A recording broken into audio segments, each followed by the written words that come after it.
Gonzo, welcome. Anything in particular I think we'll be talking about tonight? I thought we'd maybe discuss the ladies' game, perhaps the some of the reserve fixtures, things like that. So keep it interesting. I know you're joking about the ladies, but they're now in their second cup final, actually, so they're actually doing okay. I think they're unbeaten in 2018 as well. So actually, they're not doing too bad. It's probably them that should be in Miami putting their feet up, actually. Well, there were some ladies in Miami putting their feet up by the looks of it, rubbing the old cream on Andy Carroll's poorly leg or whatever's poorly at any given time with Andy Carroll. There's been a lot of people, actually. Let's talk about the Miami thing. Well, first of all, I must confess, I've been a bad fan, so I think the club needs to send me to Miami for some fan training. But apart from that, what's your take on it all? Because it's been the topic of Twitter today, if you like. The protest stuff's finished, and now it's all because the pictures come out of them in Miami. Zabaleta walking about perfect physical condition, and you've got the rest of them they don't really look like they don't scream Premier League footballers at you, do they?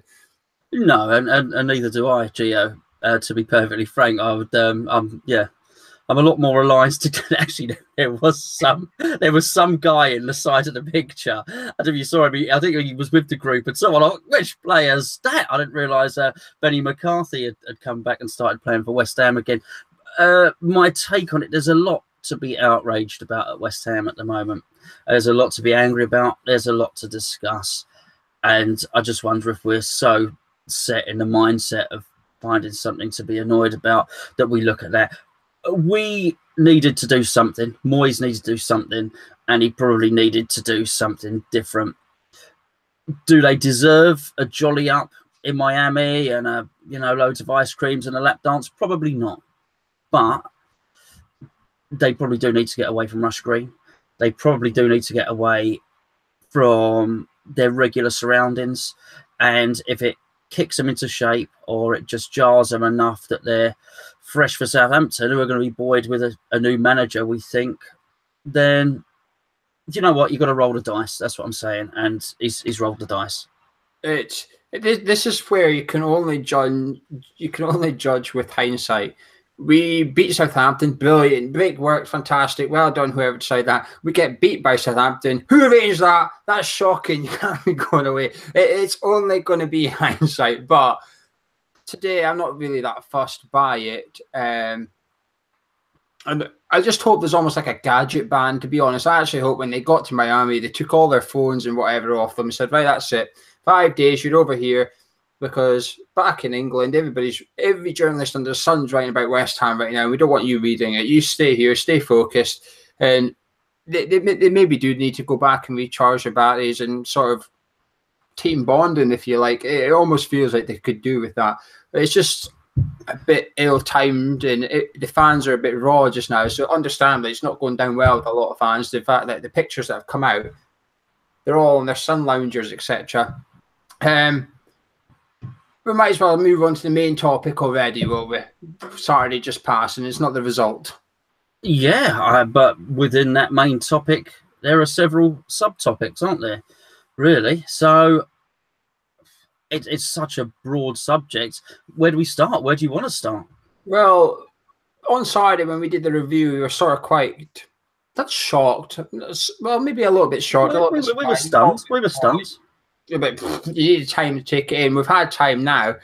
Well, first of all, the one thing I want to say is the one thing that did get my back up a little bit on Sunday is the amount of people I've seen blaming the fans for us getting beat. I do not think you can blame the fans for us getting beat. Did we contribute to the second goal? Yes, we probably did. We were already a goal down before anything negative happened. We've only ever once at the London Stadium since we moved there, only once have we come from behind to win a game. That was in the last minute against West Brom. To me, there was zero evidence that we were going to win that game when it went 1-0. And we might have got a draw. But do I have faith in David Moyes getting us a draw 1-0 down against Burnley of all teams? No, I don't. So I am disappointed, especially by some of it being our own fans that's blamed our fans. I think that's a bit disappointing, actually, because the atmosphere was just as good as any other home game, bar a handful, up until that point.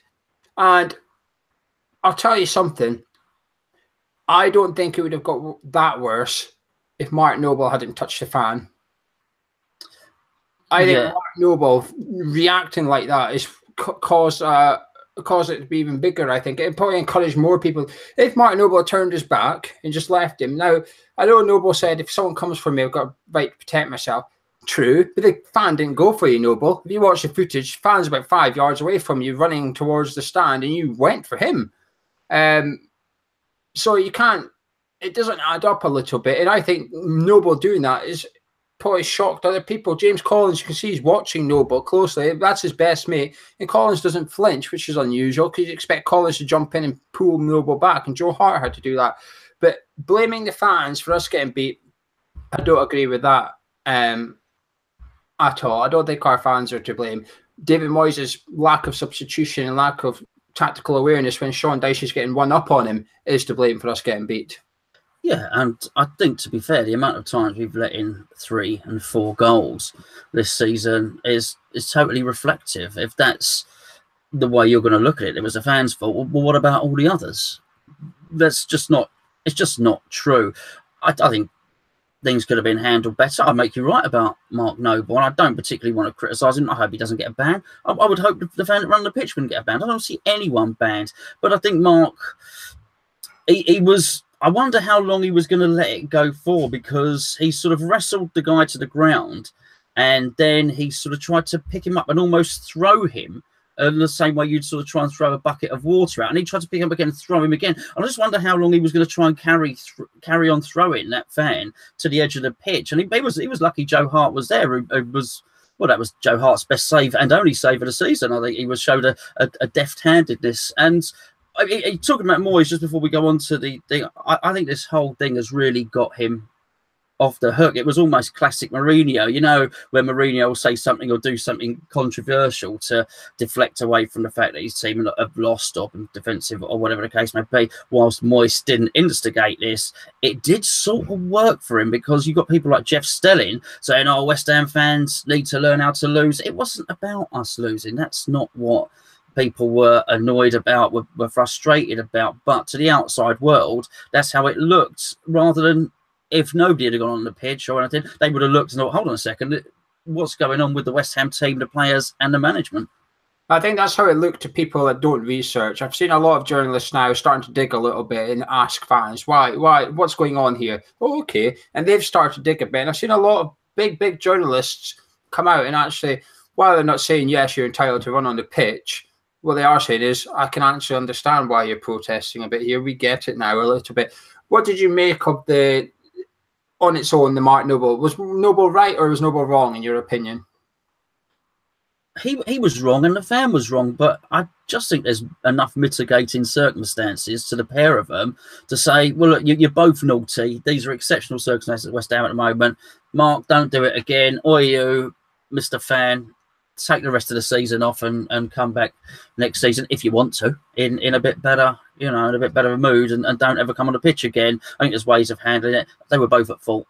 Yeah, I kind of understand why Noble reacted the way he done. We're just going to go down. His job is to get the players G'd up for kick-off. When you go a goal down, you want to kick off straight away. The worst thing ever when you go a goal down, especially in a game like that, is when the other team are celebrating, you're standing there waiting for the other team to trunch back.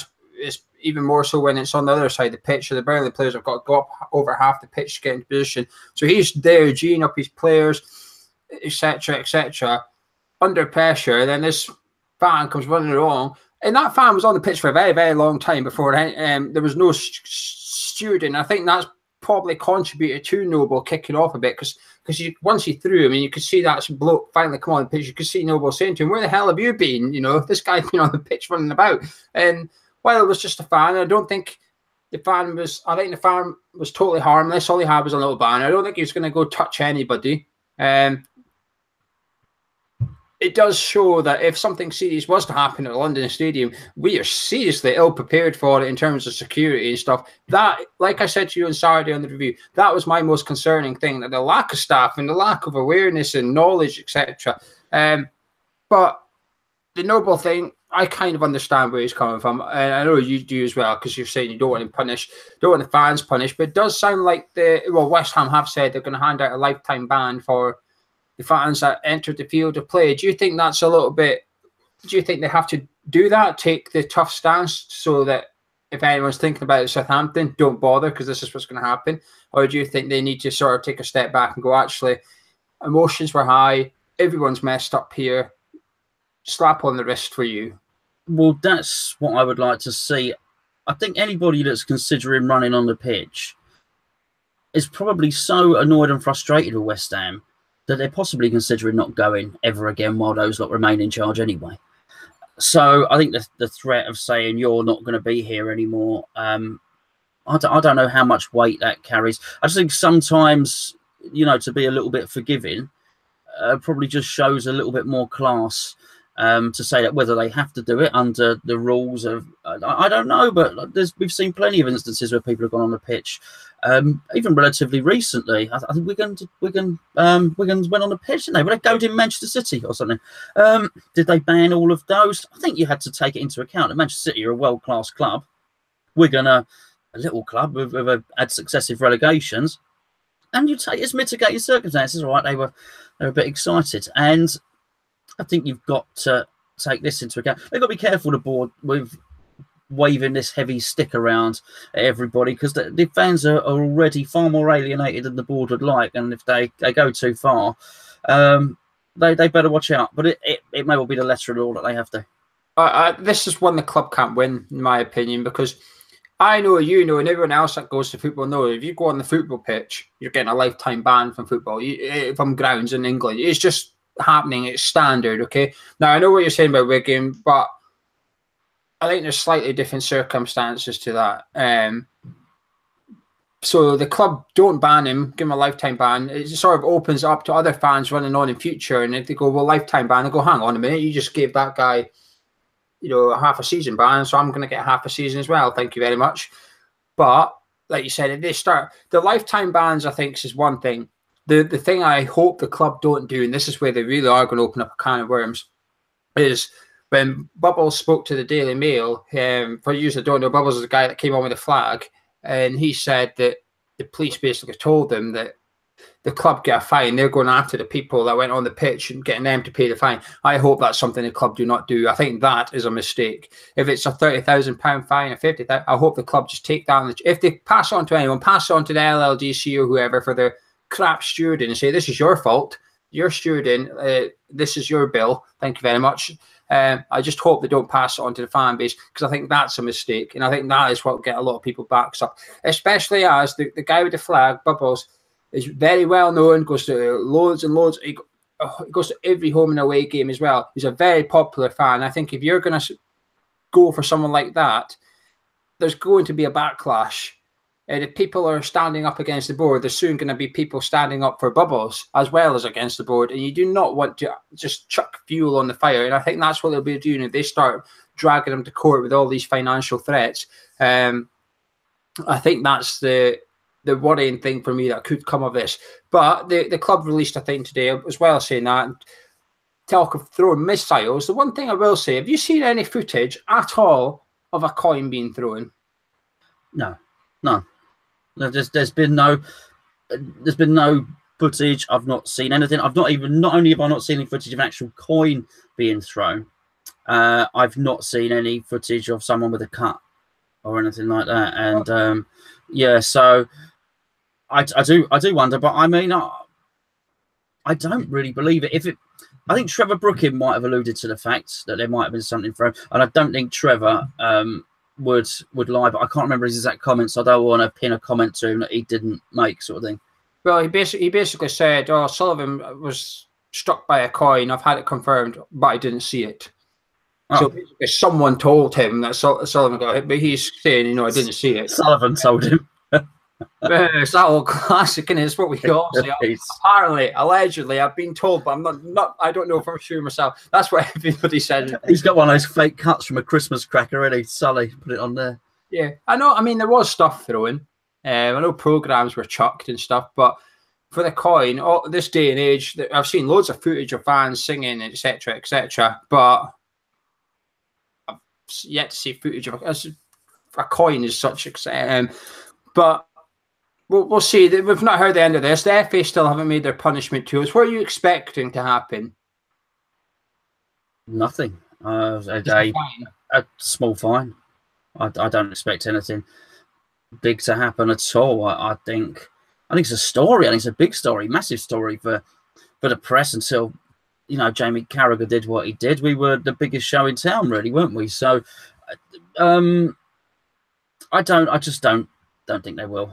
There will be a small fine and no big punishment. We won't be playing behind closed doors or anything like that. But for no other reasons. It's just far too complicated. Who do you pin the blame on, and who is in charge in that place? Who's in charge of that stadium? I think this is a problem, though, because usually the FA would say to you, well, what are you going to do different in your next game to prevent this happening again? And most clubs will turn around and go, we're going to have X amount of extra stewards, etc. Our club can't.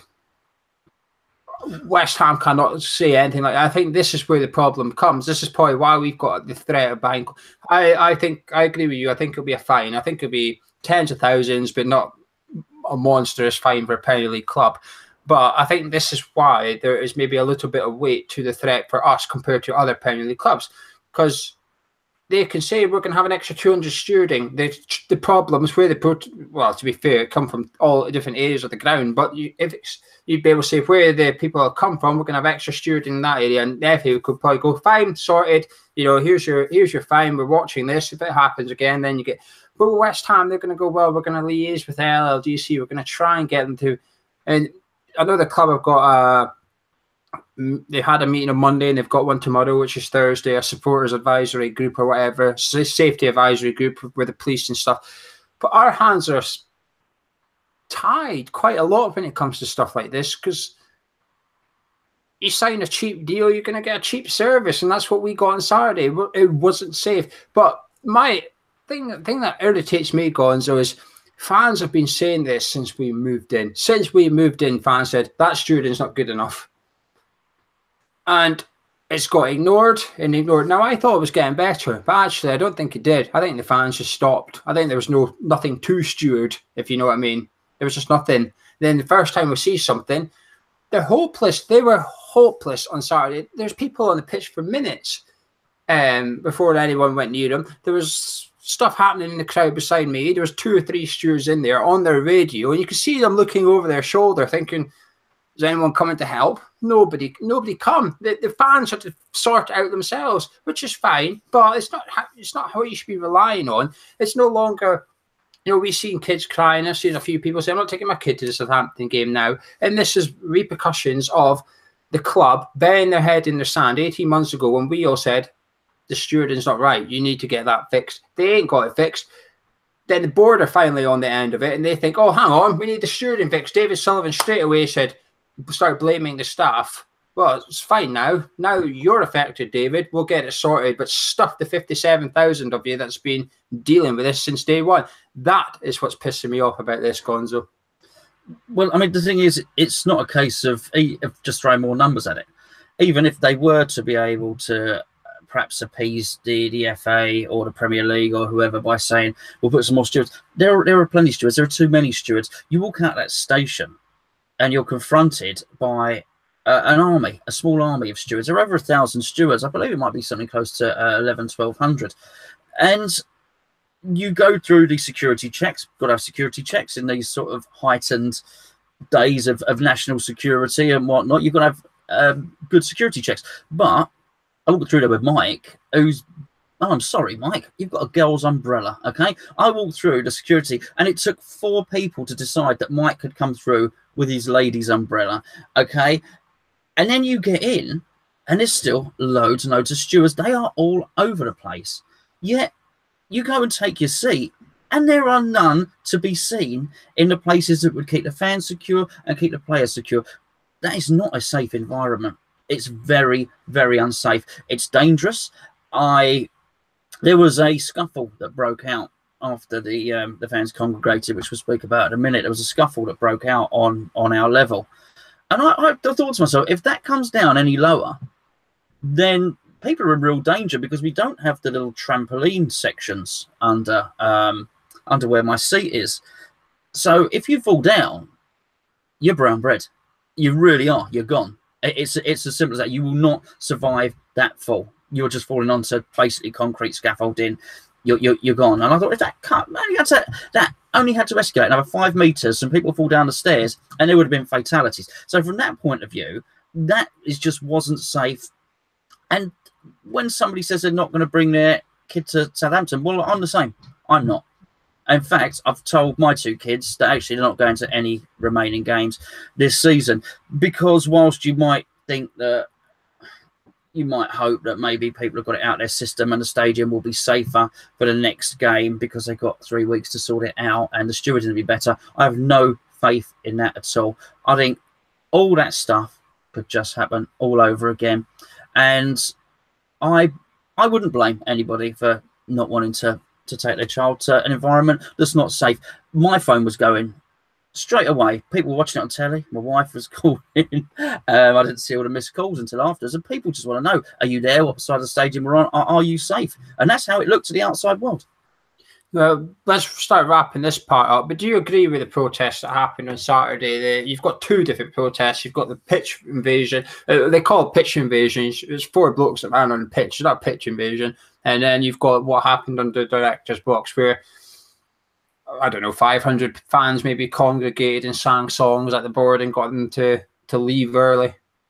I'm just on the fans' side. I've got to say that the board, particularly Sullivan in particular, conspired to have an organised march stopped. And people had turned up, people had bought flags, there were many people travelling to that game with the express intention of protesting. Now, all right, it got cancelled a week or 2 before, but I think Sullivan probably thought, okay, that's good. The march is off. There is going to be no march. Actually, they'd been much better off letting that march go ahead outside the stadium. I'm sure of it. I could never be 100%. How can you be? But I'm quite sure if people have been able to vent their frustrations in a little walk up to the stadium or whatever, then that stuff wouldn't have unfolded. I think you saw a lot of that was the frustration boiling over, and I'm quite sure the club wanted to stop it because they thought it might reflect badly on the club and it wouldn't look good. Well, they got far worse. It reflected far worse on the club, and it did not look good at all. Do I agree with a protest? It's sort of like asking if it was a sort of sentient sort of planned. It wasn't like that. It was frustrations that just boiled over. I think a couple of people must have run over, and then more people joined. I didn't even know at first. It was Alex, who sits a few rows down from me, pointed. He said, look over there. And at that point, everyone's looking at it. I mean, it was like a freak show sort of thing. Everyone stopped watching the game. Wasn't watching the game. The game was still in progress at that point. We're watching to see what was going on. Do I agree with it? I totally understand why it happened. I really do. And let's be fair, I don't actually think anybody got hurt. Yeah, that's the main thing. It was non-violent. I don't agree with the protest march thing. I think there was still a march. Granted, there was 150 people and not 8,000 people or something. So you could have still went in march. But I think it would have been worse, to be honest, because I think if you go on that march, I think it almost gets your adrenaline going a little bit. I think you're almost going that stadium. If certain people, for example, Bill Garner did a speech at the end of the march just before you go in the ground, and it was quite galvanizing and gets you up, you're almost going in that ground, adrenaline going, hating the board, if you like. You're almost going in all pumped up and ready. And I think that could have sparked some. We'll never know. Neither of us can be 100% sure. No, but just on that, I'll just come back to you. I do believe that had that have happened, and your example of Bill would have been there, I do think, because he does speak really well. He does speak very, very well indeed. I do think he would have said, right, when we go in there, we support the he would have taken a leadership role in that, and he would have told it, this is where we do our protest. In there, we get behind the team. Don't give them any opportunity. I think you're right. I think people would have been riled up, but I think people would have gone in with a sensible message ringing in their ears. Actually, they went in, there was no leadership, no nothing. There was no message in their ears. And I just think that's what you've got. And I do. I look at Sullivan in particular, and I think you reap what you sow. You reap what you sow. Yeah, but I think the march would have made it worse. But you know, there was no hints until 1-0. There was a few black balloons where we were. But it could have just been one guy that took in a pack and blew them all up or something. That was it. There was no singing. They were just getting knocked about the air. That was it. And then it sparked. I don't know if I agree with the pitch invasion, because while I earlier said I don't blame the fans for the defeat, I do think it contributed to us going 2-0 down really quickly, and I think a few players quite visibly lost their head, especially Noble. He barely moved after that, but same time, you could lay some blame on him and say, well, if you'd had a look at what happened on the bond scheme and actually followed the players back then and actually put your arm around that fan and said, listen, mate, I understand, but I need you to get off the pitch. We need to get on and win this game or something. It might have put number 2 and number 3 off running on the pitch. I don't know. You don't know. Nobody knows. But I think Noble's reaction was a big, big issue. But then the other side of it is that Bubbles guy to come on is friends with Bill Gardner. And I know what you're saying about Bill would have said keep it calm, but he's like Bill's mate, and he still went on, and he did say in his thing with the Mail, of course he's going to say this, but he did say, you know, he wasn't planning, it just happened. He just went on and just found himself picking up the flag or whatnot. But the protests under the board, I agree with, as long as you're not chucking anything at them. The last thing we want, and the last thing, that was 1-0 fans, I think, on that protesting bit underneath the board was 1-0 fans. And like you said, the march was the march, but this was actually worse for the board than the actual march would have been. The march would have been outside, away from the ground. Not many journalists would have picked up. That didn't happen. Then all of a sudden, it's right under the noses of the journalists, and they couldn't help but commentate on it. You know, we didn't see it, we were at the game, but they had Chris Kamada at the game having to say, you know, there's stuff happening here, there's stuff going on. Then you had the journalists starting to dig into this. Why were they protesting? You've seen loads of articles come out now with big journalists starting to say, well, these fans are right.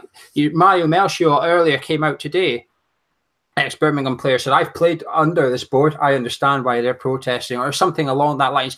This is a big movement now, and it's almost like the fans are starting to win a little bit because of everything that happened.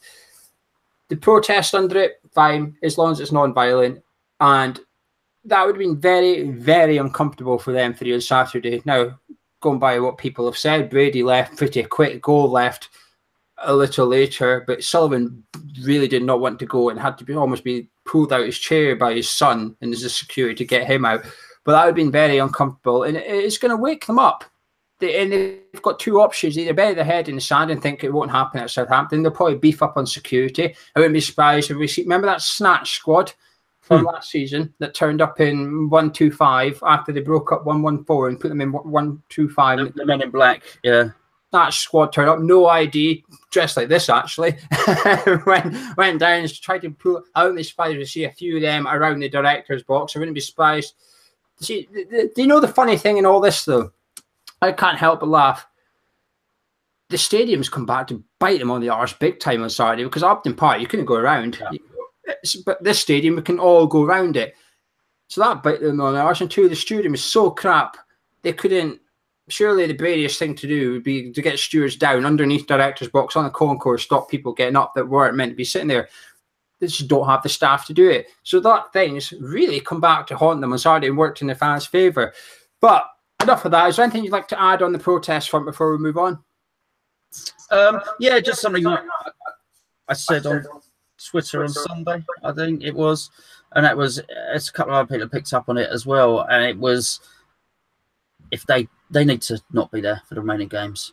If they honestly care, if they honestly want to avoid any further trouble, then rather than doing all of that stuff that you just said, beefing up security, I would advise them not to go. And not only not go, but announce that they're not going.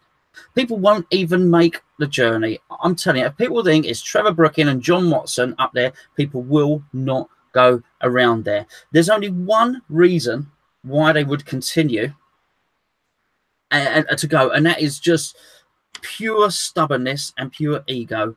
Would be them saying, well, I own the club, why shouldn't I sit here? Well, there are very, very good reasons why you shouldn't sit there.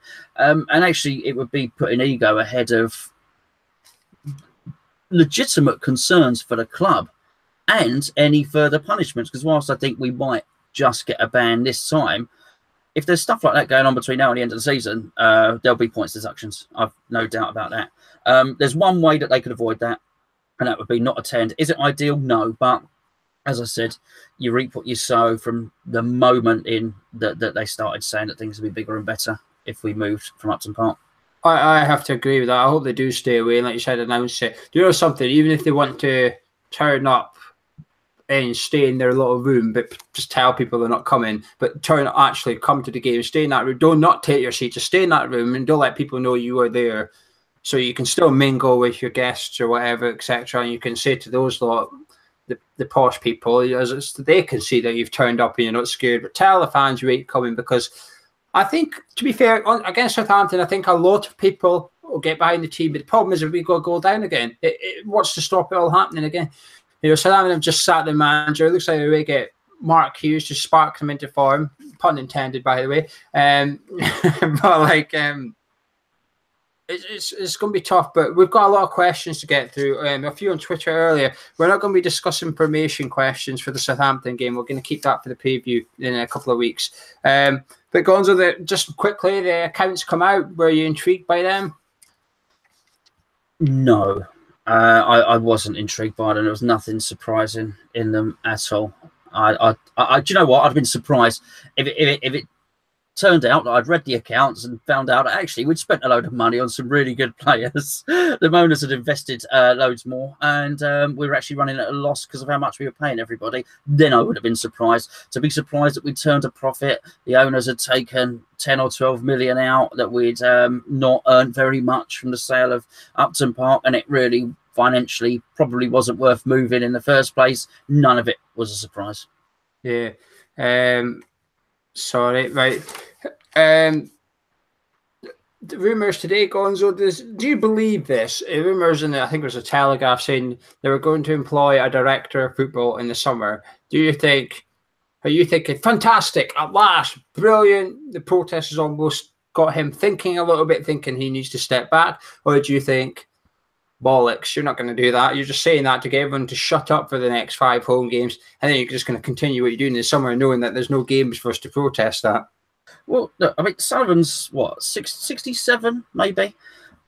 People, I've always said to you, people are consistent. People just are. A leopard rarely changes its spots.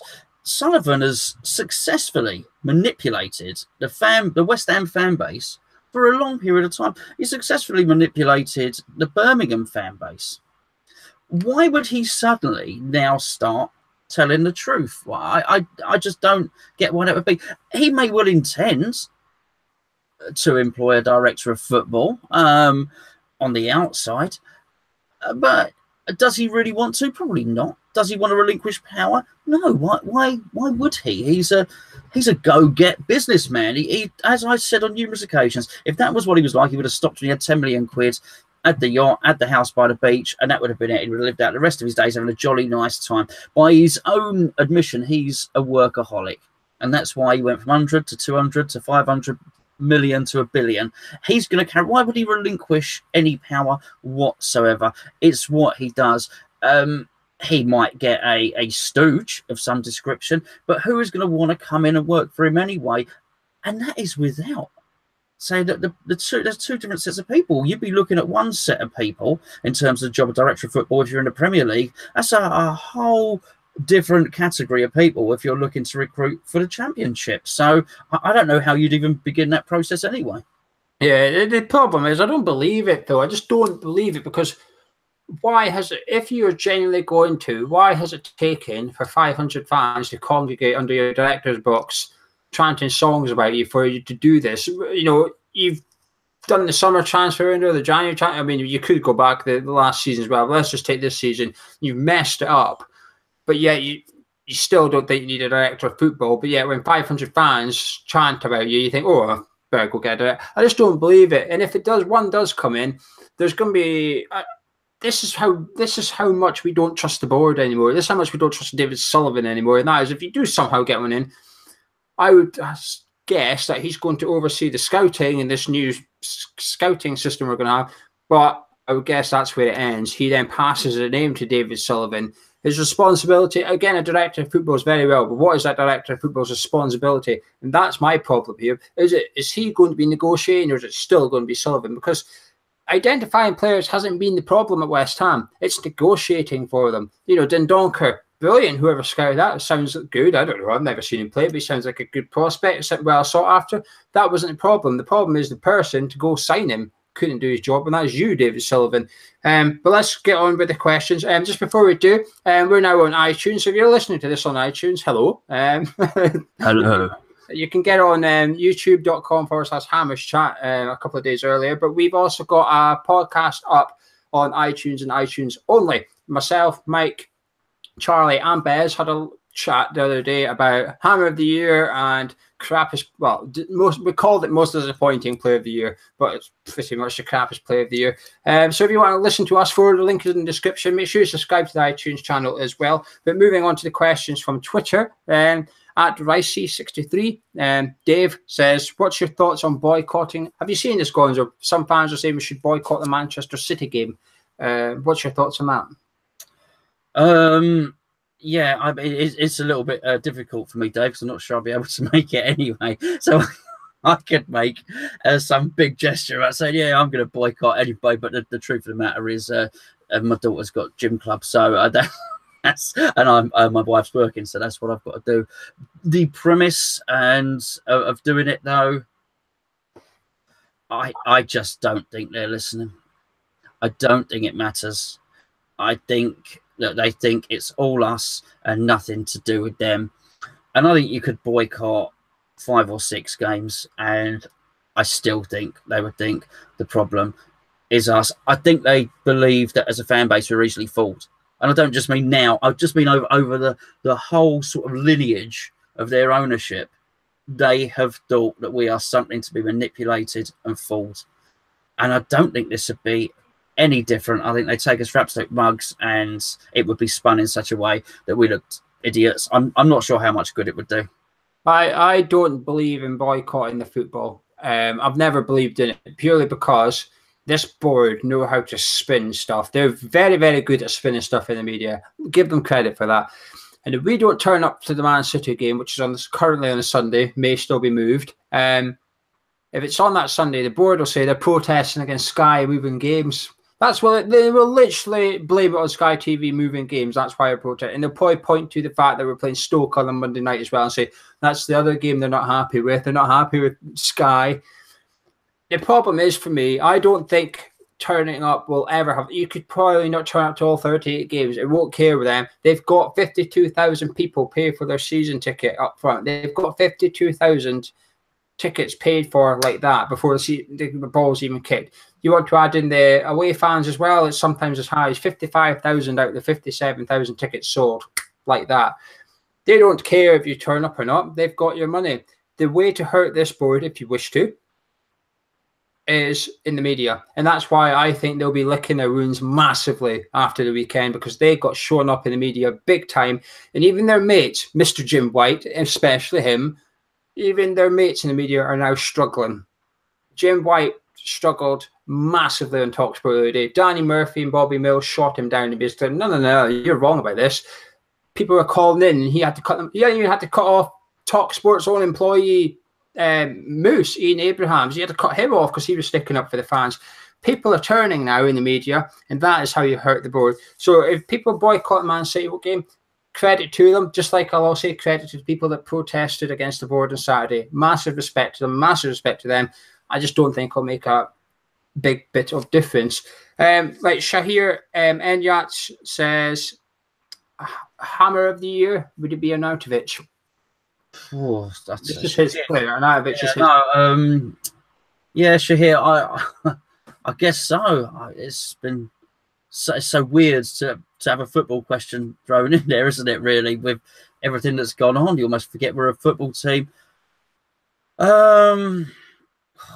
Dear. Possibly. Maybe Zabaleta. Yes. I mean, yeah, maybe.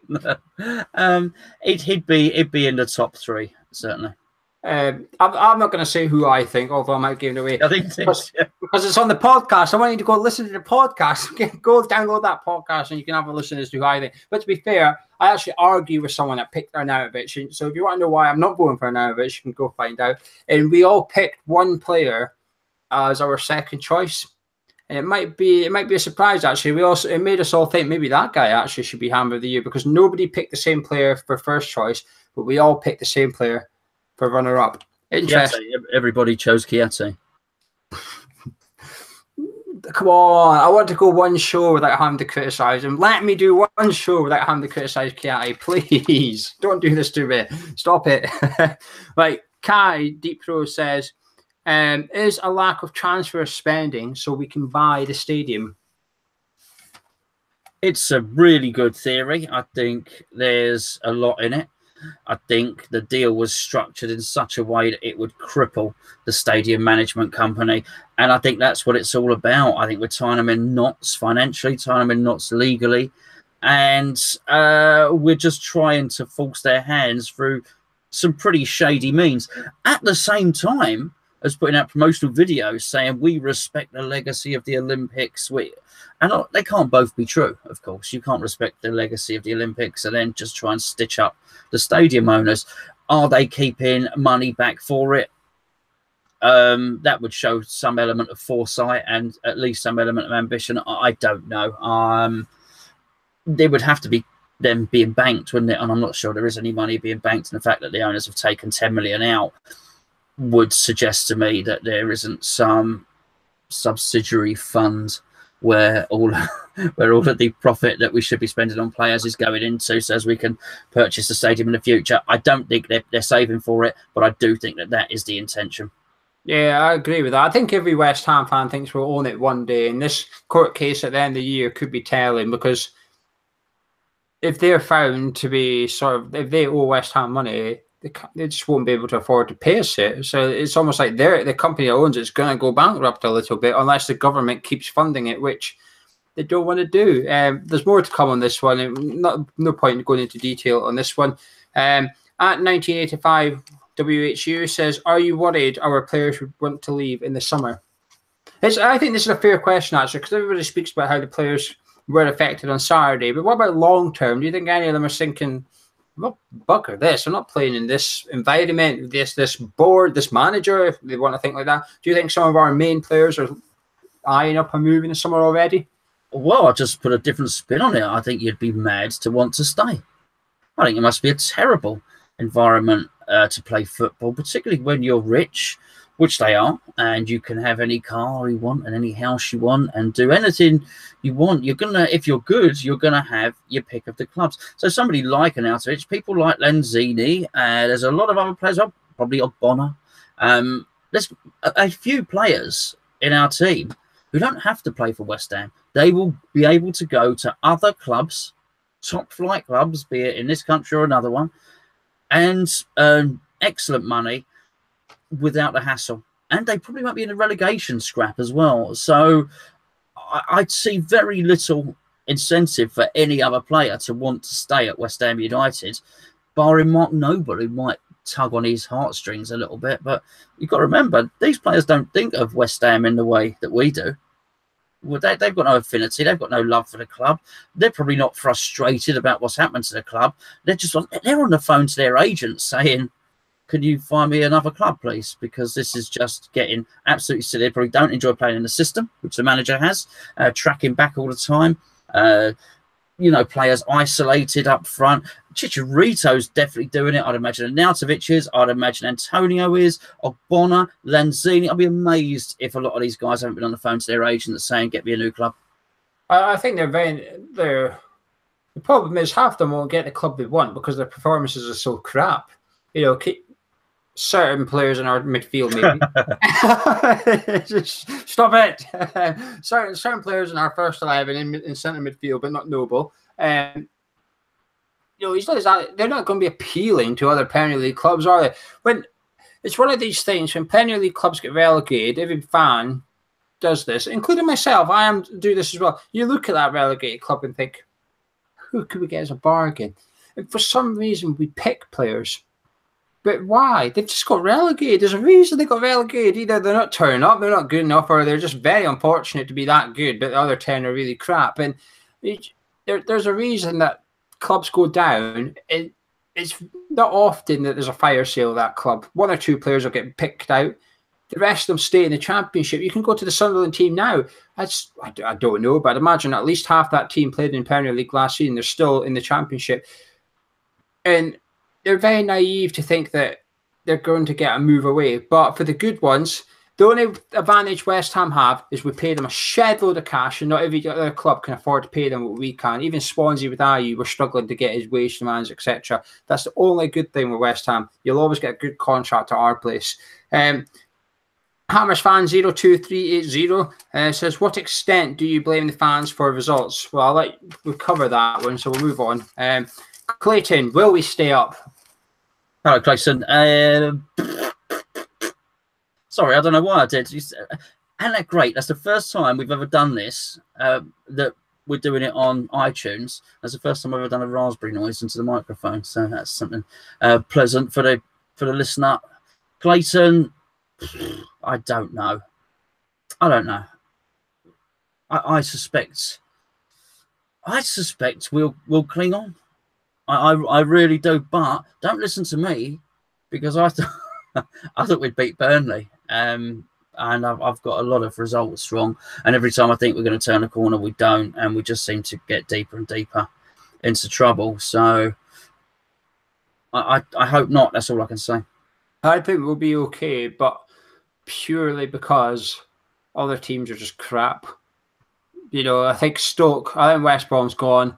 I think Stoke's in serious decline. They just can't. They don't have a striker to put the ball in the net for. If they'd managed to get a decent striker in January, then we could be in trouble. Southampton's the other one. Now, I know they've just gone and got Hughes, but how big an effect? Hughes has exactly covered himself in glory in the last couple of seasons. He's this old stupid British mindset that we are a victim of as well, David Moyes. They keep recycling the same managers that do crap at one club, but they go to the next one. It doesn't make sense, but will it have an effect? I'm not so sure. Palace have got Zaha coming back, so this should be okay. But I think we have to rely on Stoke and Southampton to get relegated, and that includes us beating them, both of them, because we play them both at London. And I think we will. I do think we will, purely because we just have more talent than they do. I think we'll scrape it just. Mark SB says, is it time to get behind the team? We've had our protests on Saturday against Burnley. Is it time to now, for 90 minutes, stand up, sing and cheer them on, etc., etc.? Hello, Mark. Mate, I think everybody is. I'd like to hope everybody is. We certainly didn't start out that game in bad form. We applauded the minute's applause for Bobby Moore. Was a loud rendition of Bubbles, actually.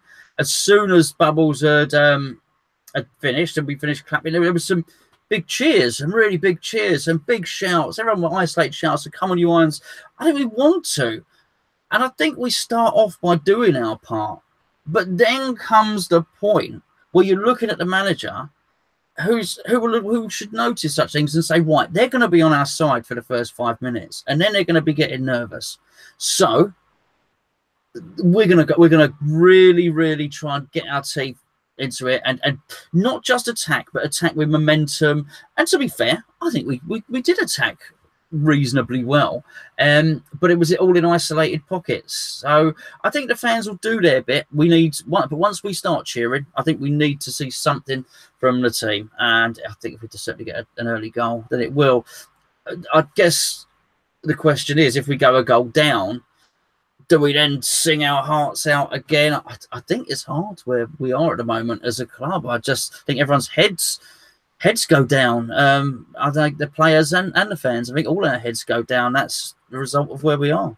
Yeah, the one thing I will say is I've seen more people telling me how to support the team against Southampton, and I've seen trying to create an atmosphere, if you like, on the Saturday. The bit I go in my season ticket seat, because I don't go anywhere else other than my season ticket seat, but the bit I go in is singing. They are trying to get stuff going, but it doesn't move. It sort of sits in our area and doesn't travel around the ground a little bit. And when people say, oh, we need to support the team, I think, we are. We are supporting the team.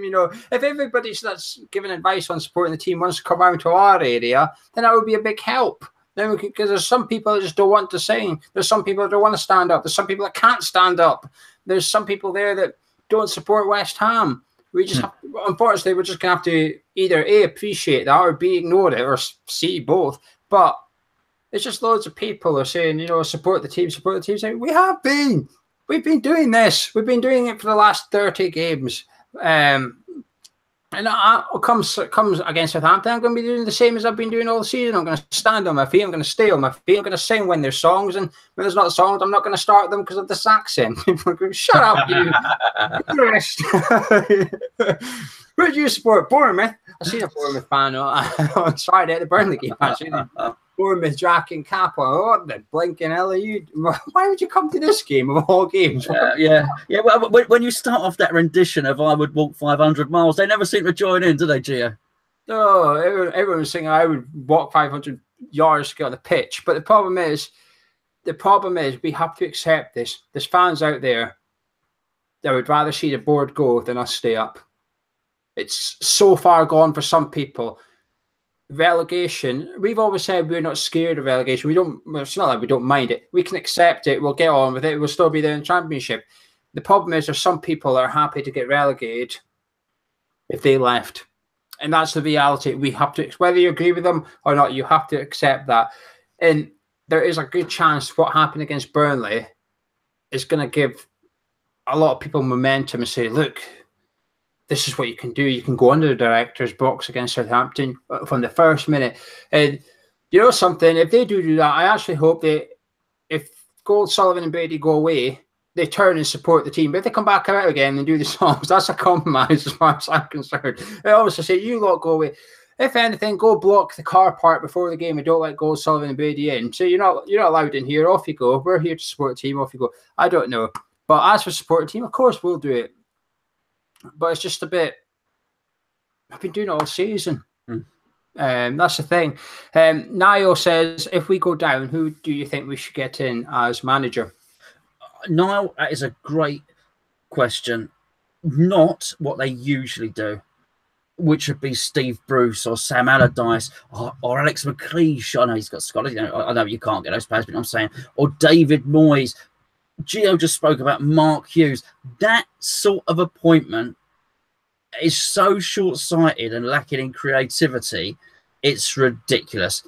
It's safe, but it's not actually safe. Yeah, absolutely. Do you know who they would go for? They'd go for Neil Warnock, who's doing a fantastic job at Cardiff, but it would be exactly the guy they would go for, exactly the guy they shouldn't go for. You go for the best young manager in the Championship. Gio likes the Bristol City one. You go for him, or someone like him, someone like Dyche when he was younger. I don't want Dyche to particularly like his football, but how can we complain? He thrashed us the other day. The Huddersfield guy, Silva, when he was, when Hull brought him in. You go for somebody different, or you go for a young up and coming manager. I don't know what happened to the old West Brom MK Dons manager, Robinson. Is that his name?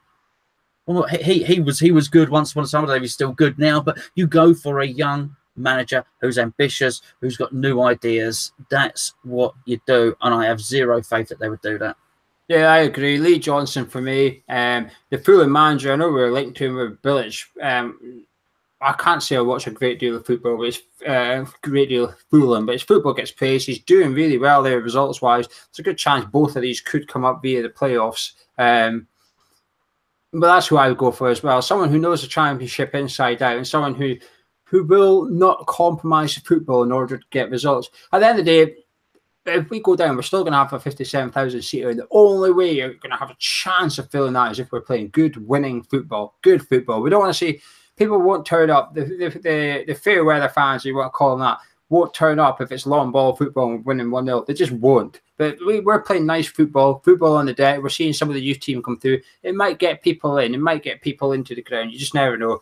How grim is it that we're discussing who we should get relegated, though? Daz has asked a question about who will stay if we get relegated. We'll cover that in another video because it's a long video on its own. Guy says, if we stay up and you could get one thing from the board or one change, what would you get? If we stayed up, one change from the board.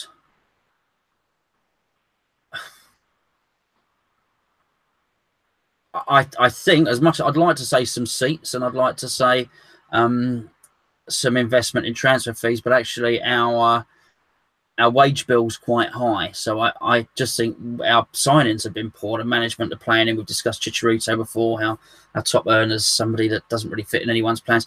the one thing I would do is, funny enough, something we just discussed, which was I would go out and I would get the best manager. I would go and get the next. It pains me to say this, but I'd go and get the next Pochettino, whoever that is. That would be the one thing I would do, and leave him to it.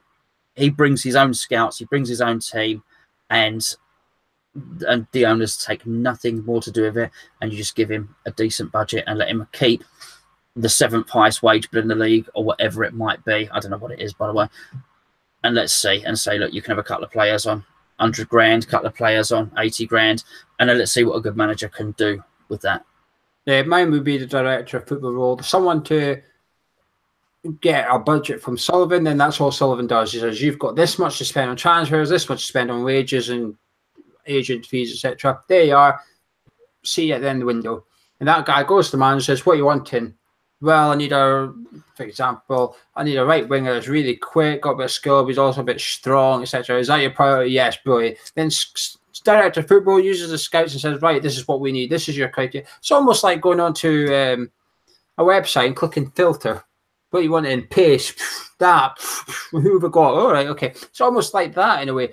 This is why I keep praising Liverpool's transfer strategy when they've got Klopp, when they went after Mane and Salah. What do you want? Fast winger, brilliant. Okay, him. He's quite pricey. I'm paying it because that's the player we want. That's the player we need. Let's get him in. Pay whatever we have to get him in. And that's what I think we should be doing. Someone who can work not with Sullivan, under Sullivan without any instructions, but can also work with whichever manager. So when that manager leaves, which is inevitable, the director of football is still there and can work with the next one.